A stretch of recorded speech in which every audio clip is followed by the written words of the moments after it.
নমস্কার, নিউট্রিনোশনের একটা নতুন ভিডিওতে আপনাদের সকলকে স্বাগত জানাই। অক্টোবর মাস জুড়ে আমরা প্রচুর ফেস্টিভ্যাল কাটিয়েছি। এখন জাস্ট নভেম্বরে পা দিয়েছি।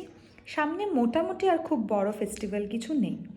এই ফেস্টিভ্যাল চলাকালীন আমাদের প্রচুর অনিয়ম হয়েছে। আমরা প্রচুর মিষ্টি খেয়েছি, প্রচুর অয়েলি ফুড খেয়েছি।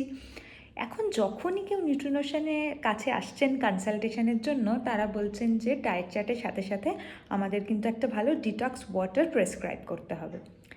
আমরা নিউট্রিনোশন থেকে কখনোই কাউকে কোনো স্পেশাল ডিটক্স ওয়াটার প্রেসক্রাইব করি না। তার মূলত যে প্রধান কারণ তা হলো আমাদের বডির দুটো মেন অর্গ্যান, লিভার এবং কিডনি, এরাই কিন্তু এই ডিটক্সিফিকেশন প্রসেসটাকে বডিতে চালিয়ে নিয়ে যায়। এছাড়াও প্রচুর আরও অর্গ্যান আছে যারা হেল্প করে, বাট মূলত এরাই এই কাজটা করে থাকে।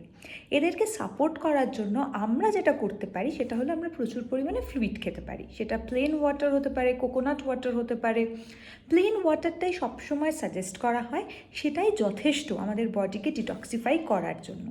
এখন যে ইনফিউজড ওয়াটারগুলো পাওয়া যায় বা যে রেসিপিগুলো খুব অ্যাভেলেবল, সেগুলো একটা ফিল গুড ফ্যাক্টর অবশ্যই দেয়। আপনি চাইলে খেতে পারেন শশা ভেজানোর জল, জিরের জল, জোয়ানের জল, তবে সেগুলো যে খুব একটা বডিকে ডিটক্সিফাই করতে হেল্প করে বা ওয়েট লসে হেল্প করে তার কিন্তু খুব বেশি সায়েন্টিফিক প্রমাণ পাওয়া যায়নি।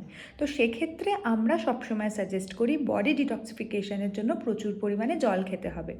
শীতকাল আসছে এবং উৎসবও মোটামুটি শেষ হয়ে এসছে। আমাদেরকে আবার রুটিনে ফিরে যেতে হবে।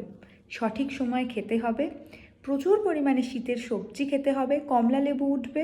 কমলা লেবু কিন্তু আমাদের দেহের জন্য ভীষণ উপকারী। ভিটামিন সি, কমলা লেবু খান।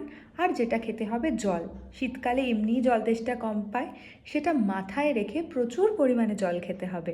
আর যেটুকু ইঞ্চি এদিক ওদিক বেড়ে গেছে সেটা কিন্তু আবার পুরনো জায়গায় খুব সহজেই ফিরে আসবে।